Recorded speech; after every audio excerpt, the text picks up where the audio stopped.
반갑습니다. 오늘 5월 16일 화요일 기도처 말씀 함께 상고하도록 하겠습니다. 어, 우리 하나님 말씀은 사도행전 17장 1절 우리 한 절만 합독하겠습니다. 그들이 암비볼리와 아볼리아노로 다녀가 데살로니가에 이르니 거기 유대인의 회당이 있는지라. 아멘.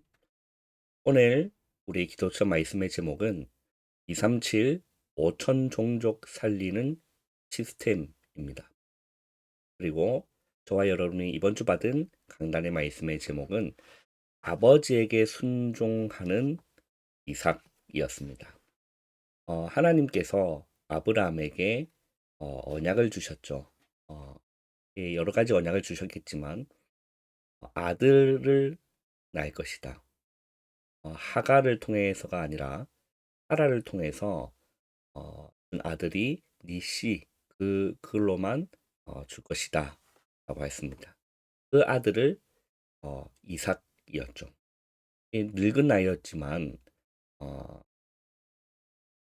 하나님은 아브라함에게 약속하시고 하나님은 그 약속을 이루셨습니다. 근데 그 태어난 이삭이 하나님의 말씀에 순종했습니다. 아브라함의 말이었지만 그것이 하나님의 말씀이었기 때문에 그 이삭은 그 말씀에 순종한 거예요. 그 아버지의 말씀에 순종했지만 결국에는 그것이 하나님 말씀에 순종하는 것이 된 것입니다. 자신이 죽음 앞에서도 순종한 거예요. 저는 그 말씀을 들으면서 예수님이 떠올랐습니다. 예수님도 십자가에 죽기까지 순종하신 겁니다. 누구에게 순종한 거죠? 하나님께 순종한 것이 된 거죠.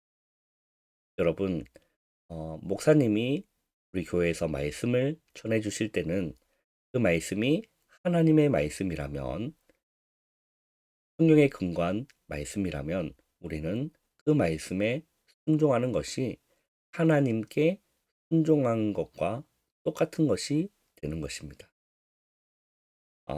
그래서 여러분, 우리가 가장 중요한 것은 순종이 제사보다 낫다라고 했습니다. 아무리 예배를 잘 드려도, 아무리 바른 자세로 앉아 있어도, 아무리 졸지 않고 그 자리에 있더라도 그 말씀에 순종하지 않냐면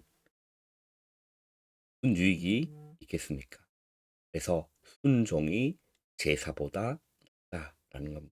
우리 하나님의 말씀에 우리가 순종할 수 있는 그 믿음을 우리가 회복하시기를 주님의 이름으로 축원합니다. 오늘 우리 5천 237 5천 종족 살리는 시스템 말씀을 함께 상고하도록 하겠습니다.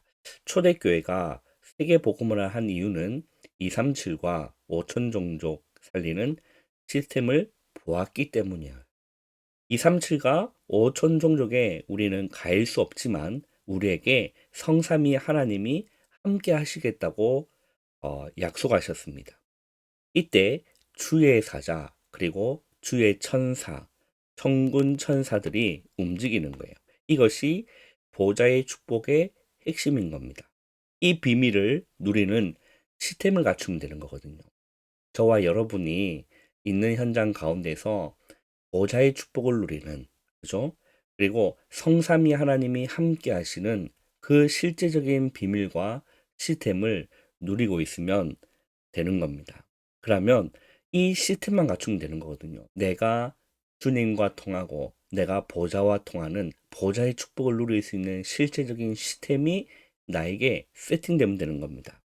그러면 그리스도께서 다 끝냈기 때문에 그 노바디와 나띵의 어려움이 곧 시작임을 아는 남은 자 기도를 알고 힘을 얻는 남는 자, 그리고 악한 문화를 선으로 바꾸는 남을 자, 그리고 힘든 문제와 재앙을 복으로 바꾸는 남길 자의 길을 걷게 되는 거죠.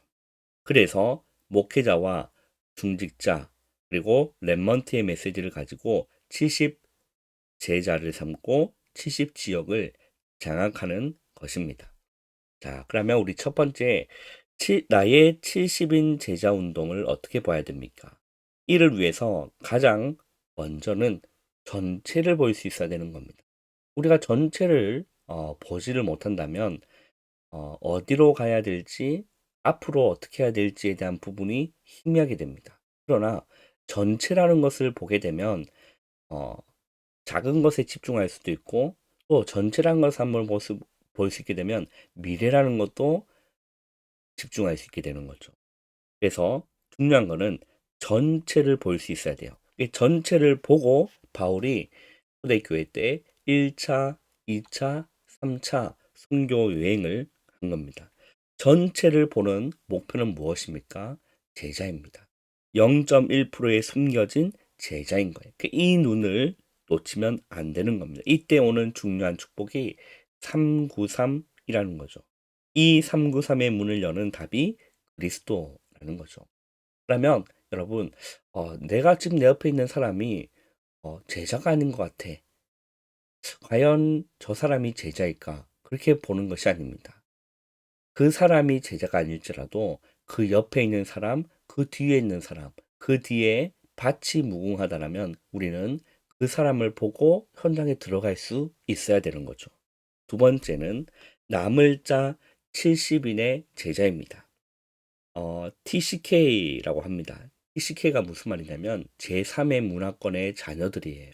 그래서 다문화 아이들을 보고 TCK라고 합니다. TCK를 70인 제자로 만들면 되는 거예요. 너무나 중요한 바친 거죠. 여기에 키는 그리스도의 오직을 찾아내는 것이고 모든 생각을 바꾸고 유일성에 참된 응답인 하나님 나라를 기다리는 것이 키입니다. 답이 나오면 성령의 능력으로 도전하는 것이고 이것을 TCK 우리 후대들에게 알려줘야 되는 거죠. 하나님의 나라 그리고 사탄의 나라 보좌의 응답을 함께 그들에게 가르쳐 줘야 되는 겁니다. 그래서 정말 TCK 이 다문화 가정의 아이들 중요한 가치라는 사실을 우리가 알고 또 와 있는 이 다문화가 와 있는 굉장히 우리랑 갈 수 없는 그 지역의 현장이지만 그들은 여기 돈 벌러 와 있는 거지만 자세하게 보면 돈 벌러 와 있는 것이 아니라 제자는 복음을 받기 위해서 와 있다. 그렇게 여러분 보시면 되는 겁니다.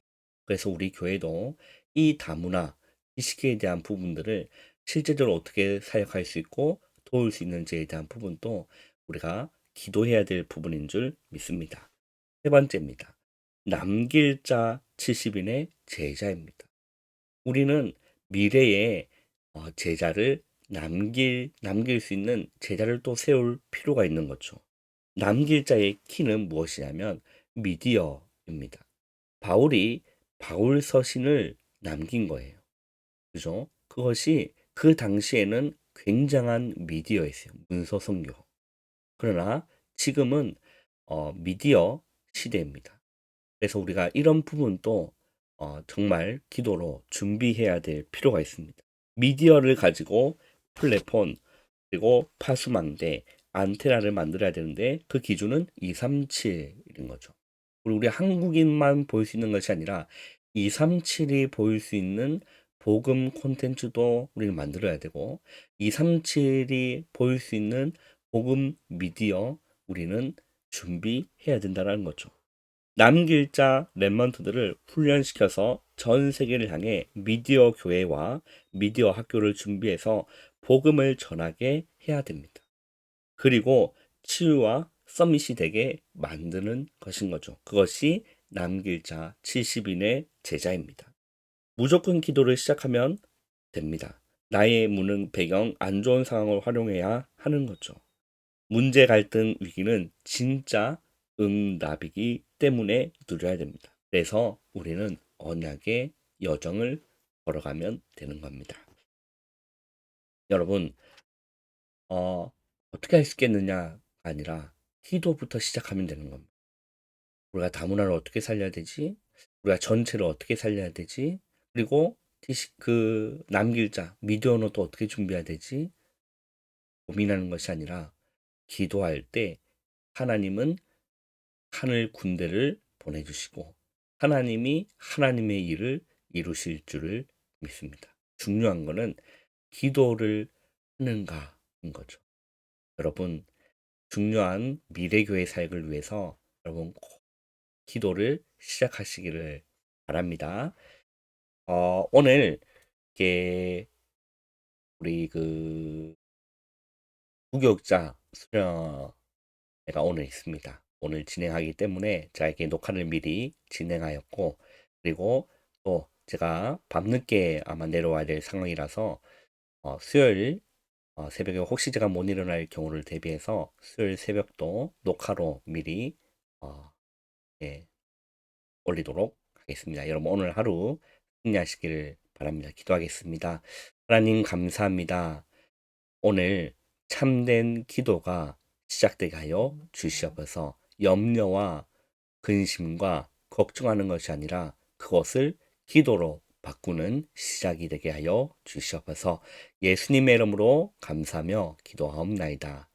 아멘.